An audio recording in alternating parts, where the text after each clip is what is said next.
어떤 모습의 인격적 감사, 인격이 있어야 되는지를 한번 말씀을 통해서 함께 나누어 보도록 하겠습니다. 자, 첫째, 아름다운 감사는 사람에 대한 관용이 선행되어져야 한다는 사실입니다. 다 같이 읽어봅니다. 시작. 아름다운 감사는 사람에 대한 관용이 선행되어져야 합니다. 무슨 말일까? 5절 상반절 읽어보겠습니다. 5절 상반절 시작. 여러분이 선하고 친절하다는 것을 모든 사람이 알도록 행동하십시오. 아멘. 자, 감사 이전에 우리는 공동체의 일원으로서 우리가 믿는 사람들끼리 서로 모든 사람들에게, 자, 여러분이 선하고 친절하다는 것을 그 다음 구절을 보면 무슨 사람들에게?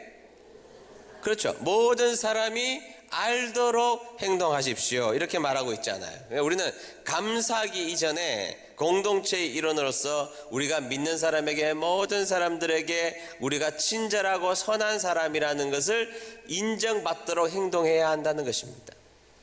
개역 개정판에 보면 이 구절을 관용이라는 단어로 표현하고 있죠. 관용이라는 단어. 원어가 에피에이케스라는 단어인데요. 에피에이케스, 너무 긴데 이 말을 좀 쉽게 표현해 보자면 이런 의미를 가지고 있습니다. 대체적으로 조금 더 가진 사람이, 대체적으로 조금 더 힘이 있는 사람이, 대체적으로 조금 더 능력이 있는 사람이, 대체적으로 조금 더 상관이, 대체적으로 나이가 조금 더 있는 사람이, 대체적으로 모든 부분에 있어서 능력이 뛰어난 사람이 자신보다 연약한 자들에게 베푸는 너그러움, 인내, 온유함이라는 거예요. 더 가진 사람이, 더 많은 능력이 있는 사람이 상대적으로 약한 사람에게 베푸는 인내, 온유함, 너그러움이라는 것입니다. 그것이 바로 관용이라는 거예요. 내가 무엇인가 조금 더 가지고 있는 사람이 약한 부족한 사람들에게, 나보다 없는 사람들에게 더욱더 너그럽게 대하는 사람이 되어야 한다는 것입니다. 교회로 말하자면 담임 목사가 부사역자에게 관용하는 목사가 되어야 한다는 것입니다. 교회의 오래된 중직이, 큰 일꾼들이 연약한 새가족들이나 연약한 일꾼들에게 관용적인 모습의 교회가 되어야 한다는 겁니다. 교회의 질서가 이런 모습이 보여야 한다는 것입니다. 우리 교회는 관용적인 교회인지를 봐야 한다는 것입니다. 담임 목사가 부사역자에게, 교회 중직들이 교회의 연약한 자들에게, 교회 일을 많이 하는 사람들이 일을 조금 더 부족한 사람들에게, 교회의 회장님들이, 각 기관의 회장님들이 나머지 회원들에게 관용의 모습으로 다가가고 있는지를 살펴봐야 한다는 사실이에요. 그것이 바로 관용이라는 것입니다. 여러분, 일을 많이 하면 많이 할수록 내 칼이 날카로워진다는 사실을 기억해야 한다는 것입니다. 이 두 가지 의미를 가지고 있죠. 내 칼이 날카로워진다는 것은 그 일에 익숙하여서 매우 그 일을 잘 감당한다, 이런 의미를 가지고 있는 것이죠. 그러니까 교회 일을 열심히 하고 충성하고 헌신하면 칼이 날카롭기 때문에 10번 썰어야 될 것을 한 번만 썰면 될 만큼 아주 훌륭한 일꾼이 될 수 있다, 그런 의미가 될 수 있지만, 그러나 여러분, 칼이 날카로워진다는 것은 그 칼로 다른 사람들을 인격적으로 상처를 줄 수 있는 자리에도 설 수 있다는 것을 기억해야 한다는 것입니다. 제가 담임 목회를 25년째 하고 있는데 담임 목회를 하면 할수록 제 칼은 점점 날카로운 날선 칼이 된다는 것을 저는 기억하면서 목회해야 된다는 겁니다. 날선 칼이 되기 때문에 그것을 선용할 수도 있지만, 반면에 그 날선 칼로 얼마든지 다른 사람들을 힘들게 하고 상처 줄 수 있는 자리에 설 수 있다는 것입니다. 교회 일들을 열심히 착실하게 성실하게 잘 감당하다 보면 내 칼이 날카로워진다는 사실을 알고 주의 일을 해야 된다는 것입니다. 날카로워진 칼이기 때문에 의미 있게 잘 사용하면 좋은 것이지만 다른 사람들을 얼마든지 아프게 할 수 있는 칼이 될 수 있다는 것도 기억해야 된다는 것입니다. 따라서 여러분, 우리가 하나님 앞에 충성할 때 어떻게 해야 되느냐? 관용의 마음으로 해야 된다는 거예요. 내가 조금 더 능력 있는 사람이 부족한 사람들에게, 여러분, 세상에서는 명확하고 깨끗하게 일 처리하는 거 중요하지만 어디 교회에서 그렇게 하라고 그랬습니까? 그러니까 내가 교회에서 훨씬 더 훌륭하게 일을 잘할 수 있는 능력이 많은 사람이지만, 그러나 관용하고 선하고 친절한 모습을 모든 사람들에게 보여주는 교회, 그런 교회가 저는 은혜드림교회가 되었으면 좋겠습니다.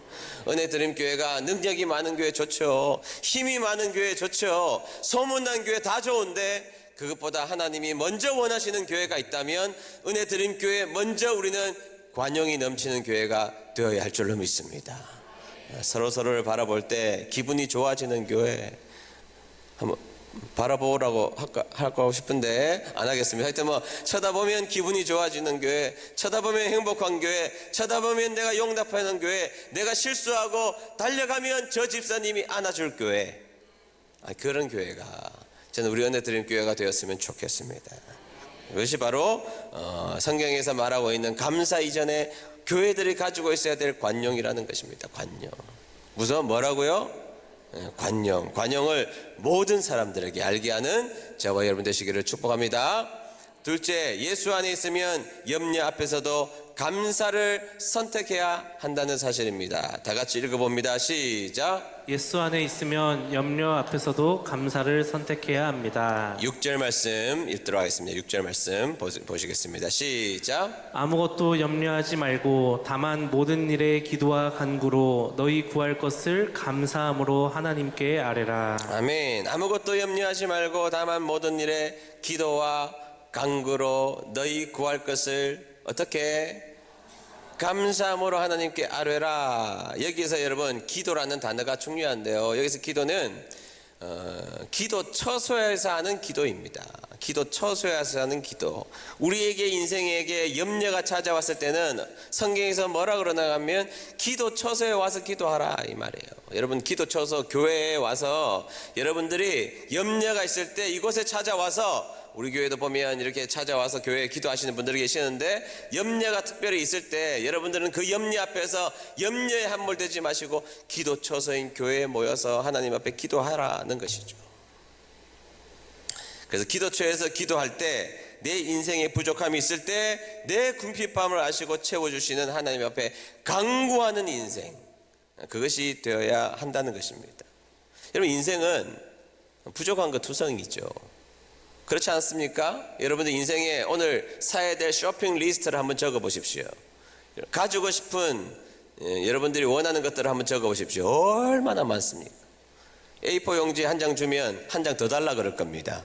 얼마나 많습니까? 가지고 싶은 것이 얼마나 많습니까? 가고 싶은 것이 얼마나 많습니까? 먹고 싶은 것이 얼마나 많습니까? 인생은 부족한 것입니다.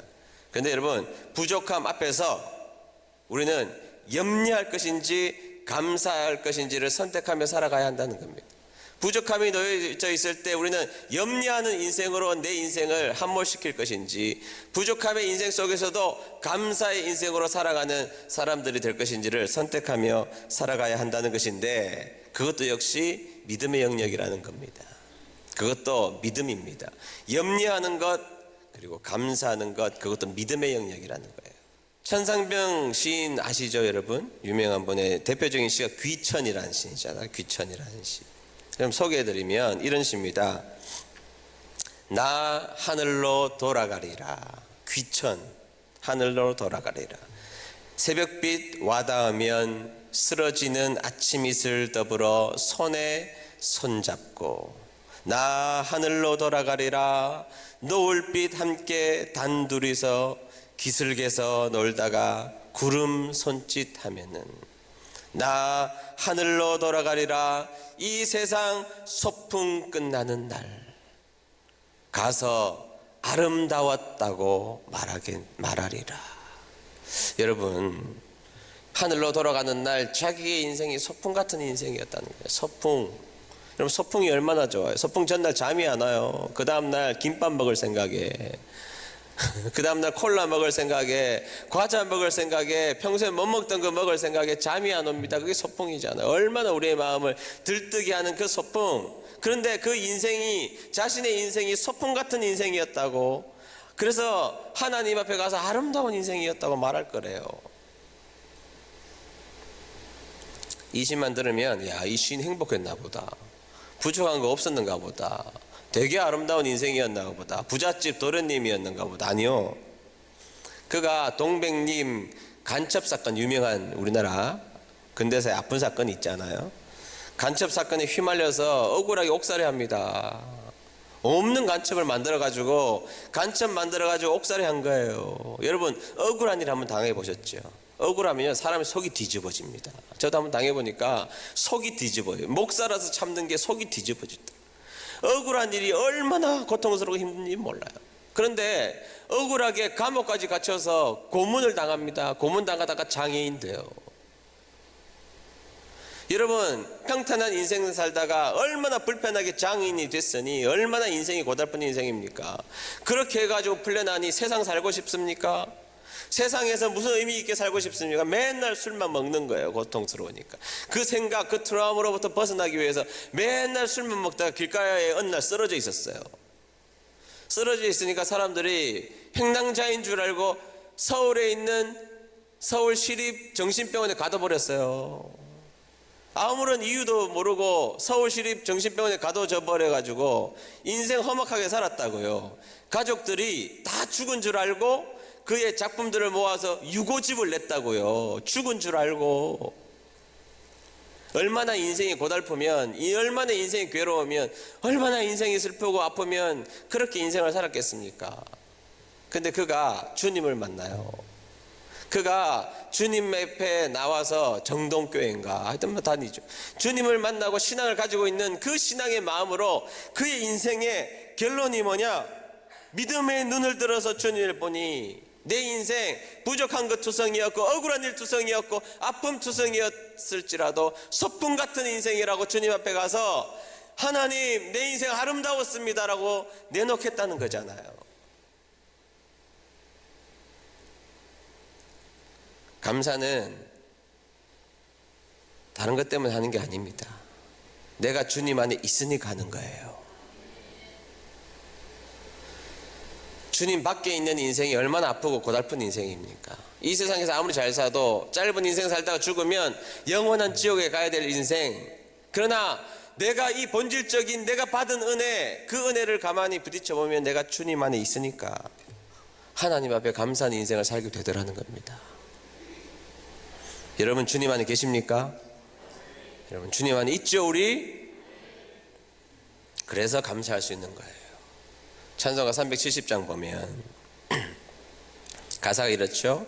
주 안에 있는 나에게 딴 근심이 있으랴. 눈치가 있으셔야 됩니다. 십자가 밑에 나가 내 짐을 풀었네. 주 안에 있는 나에게 딴 근심이 있으랴. 근심이 왜 없겠습니까? 그러나 내가 근심이 없다고 말할 수 있는 것은 십자가 아래 내려가서 그것을 내려놓을 수 있는 마음이 있기 때문에. 2절이 뭐예요? 그 두려움이 변하여 내 기도 되었고 전날의 한숨 변하여 내 노래 되었네. 그 두려움이 변하여 내 기도 되었고. 제가 어릴 때 부흥회 가면 이 찬송 되게 많이 불렀습니다. 막 부르면 그 부모님들은 교회 성도님들은 막 통곡을 해요. 난 뭣도 모르고 울었는데 그때.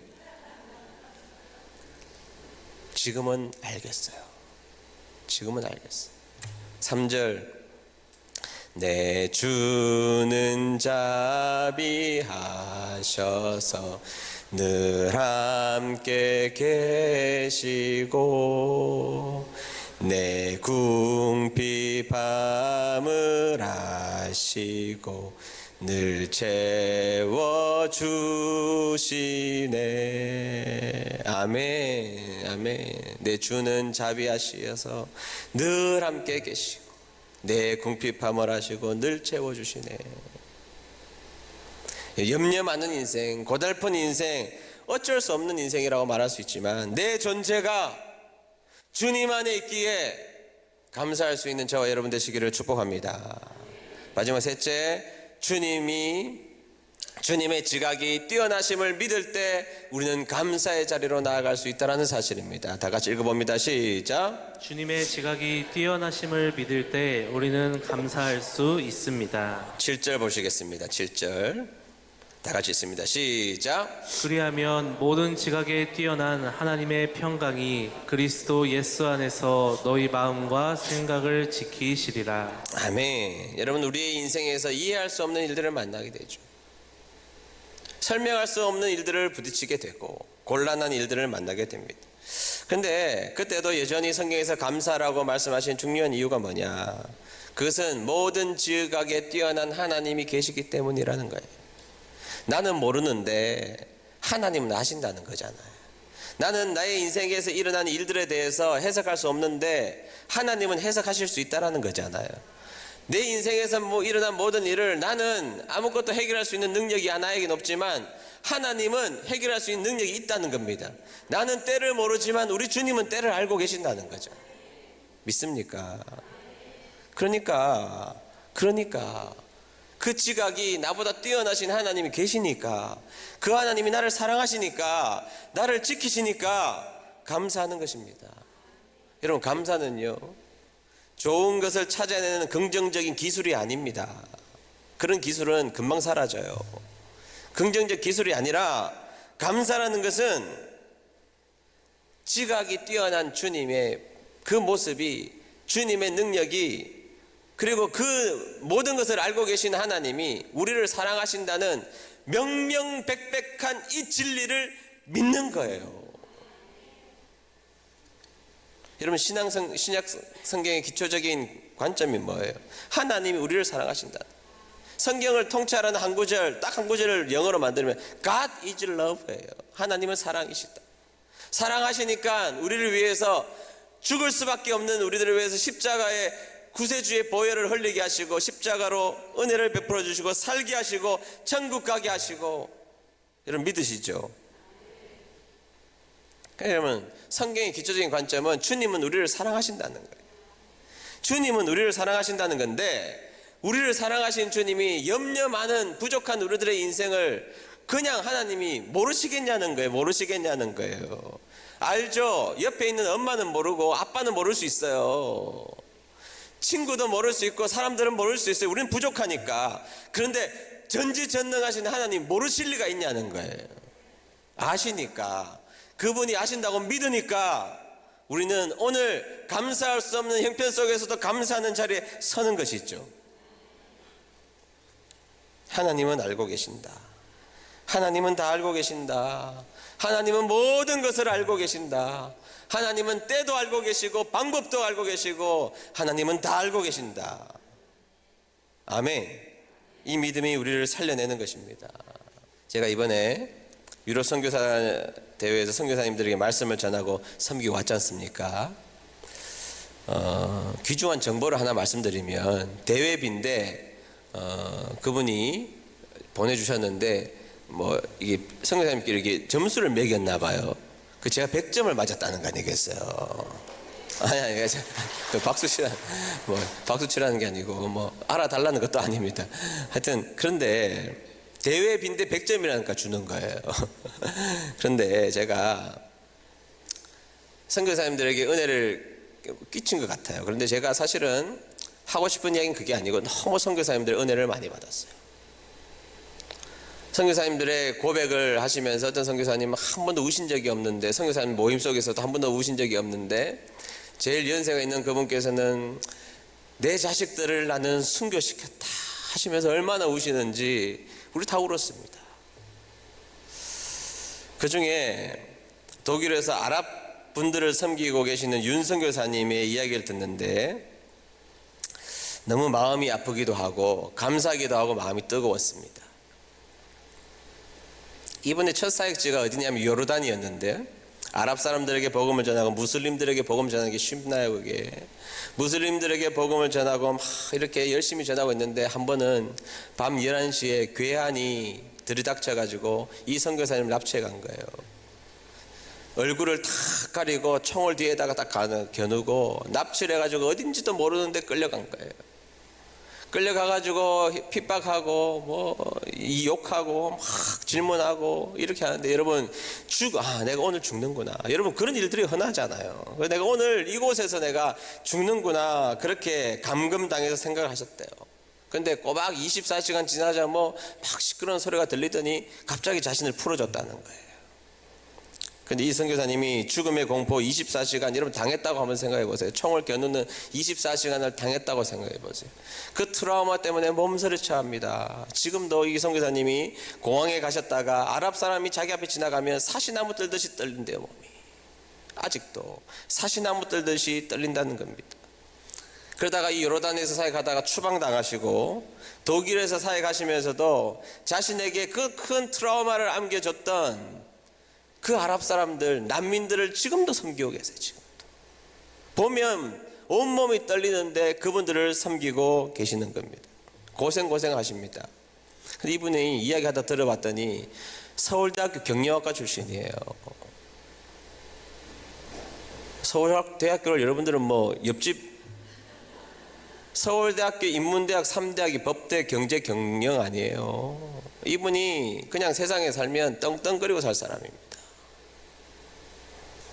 그런데 하나님의 은혜에 부딪혀서 선교사님으로 헌신하고 아랍 사람에 대한 마음을 주셔서 아랍 사람들에게 헌신하고 죽을 고생을 당합니다. 무슬림에게 철저하게 교육당한 사람들에게 복음을 전하는데 죽을 고생을 합니다. 베를린에서 노방전도에서 모여서 예배 이렇게 드리면 3명 나와 앉아있대. 3명 열심히 사역했는데, 목숨을 걸고 사역했는데 3명 앉아 있더라는 겁니다. 1년이 지나도 3명에서 5명 왔다 갔다 하면서 지금도 선교하고 계시는데, 아무런 열매가 보이지 않는, 내가 선교사로 부름을 받는 게 맞는가 이런 고민을 하고 있는 차에 갑자기 해외 선교 침례교 해외 선교사 이사장님이 그 교회 방문하신다고 주일에 설교하시겠다고 연락이 온 겁니다. 하나님 앞에서는 아무리 떳떳해도 사람 앞에서는 너무 창피하더래요. 3명 앉아있는 모습을 보여주려니까 너무너무 창피하고, 내가 선교사로서 이 일을 하고 있는 것이 맞는가 너무 회의가 들어서 하나님 앞에 엉뚱한 기도를 한 겁니다. 하나님, 저 잘 모르겠는데 제가 이 길을 계속 가는 것을 하나님 아시면, 하나님 그렇게 하시기를 원하시면 이번 예배에 10명 오게 해달라고 기도했대요. 아랍 사람들 10명 모여서 예배 드릴 수 있도록 하나님 앞에 간절히 기도했대요. 아니 여러분, 서울대 경영학과 나온 이 똑똑한 사람이 어떻게 이런 엉뚱한 기도를 합니까? 가족들한테 기도한 다음에 가족들한테 이야기했대요. 사모님, 자녀들에게 내가 이런 기도를 했다 그러니까 손사래를 치면서 그런 일은 없다고. 이때까지 많이 온 게 5명인데 어떻게 10명이 오냐고. 그런 일은 없다고. 왜 그런 기도했냐고. 그런데 하나님 앞에 묻고 싶었대요. 하나님, 내가 정말 이 길 가는 게 맞는 것입니까? 하나님, 사인을 보여주세요. 10명 보내주시면 내가 그 일 하겠습니다 하고 하나님 앞에 기도했던 겁니다. 그런데 예배 10분 전에 아무도 안 오더래요. 그런데 다행스럽게 강사 목사님이 10분 늦게 오시는 바람에 딱 앉아있는데 5명이 그날따라 온 거예요. 제일 많이 온 겁니다. 5명이 와서 앉아있는데 아랍어로 찬양 열심히 부르고 있는 그 상황에 옆에 사는 이라크, 그동안 복음을 전했지만 안 나왔던 이라크 그 사람이 자기 아들하고 그 친구하고 친구의 아들하고 이렇게 6명이 데리고 쑥 들어오더라는 거예요. 그 11명이 예배 드린 거예요. 제가 그 얘기를 듣는데 갑자기 제 손이 얼굴로 가더니 닭똥 같은 눈물이 뚝뚝 떨어지더라고. 그분이 선교사님이 고생해서 그런 게 아니고요. 제가 닭똥 같은 눈물이 떨어졌던 중요한 이유는 뭐냐면, 하나님이 이 선교사님을 아시는구나. 그리고 하나님이 이 선교사님을 진짜 사랑하시는구나. 그리고 하나님이 주님의 나라를 위해서 이 선교사님을 쓰고 싶어 하시는구나. 하나님이 이 놀라운, 우리가 생각에는 실패처럼 보이는 일이지만 이 기적 같은 놀라운 일에 이 선교사님을 쓰시기 위하여서 하나님이 10명 보내주셨구나. 아니 10명이 아니죠. 10명 구했는데 11명 보내주셔서 내가 너를 사랑한다, 내가 너를 지키고 싶다, 내가 너를 사용하고 싶다, 나 너를 사용할래. 지금도 저한테 그러시더라고요. 10명이 안 되는 그분들을 붙잡고 지금도 그 이후에 7년간 계속 그 일을 하고 있대요. 하나님이 보여주셨으니까. 하나님이 하라고 그러셨으니까, 모든 지각에 뛰어난 하나님이 그 길 가라고 하셨으니까 그 길 가고 계십니다. 사랑하는 은혜드리는 성도 여러분, 오늘 우리가 많은 것으로 감사할 수 있지만 중요한 한 가지 사실, 그것은 주님이 여러분들을 아신다는 겁니다. 목사는 여러분들 잘 몰라요. 일부만 알지. 여러분들 지켜준다고 말하는 가족도 여러분들 잘 몰라요. 일부만 알지. 어느 날은 나를 알아주지 못해서 그 속상한 마음으로 몸부림치며 고통당할 때도 있잖아요. 그런데 오늘 반드시 알고 가야 될 한 가지 사실, 주님이 여러분들을 아십니다. 주님이, 그 지각이 뛰어나신 그 주님이 여러분들을 누구보다도 사랑하시고 목숨을 내어놓고 사랑하시고, 그리고 여러분들을 아십니다.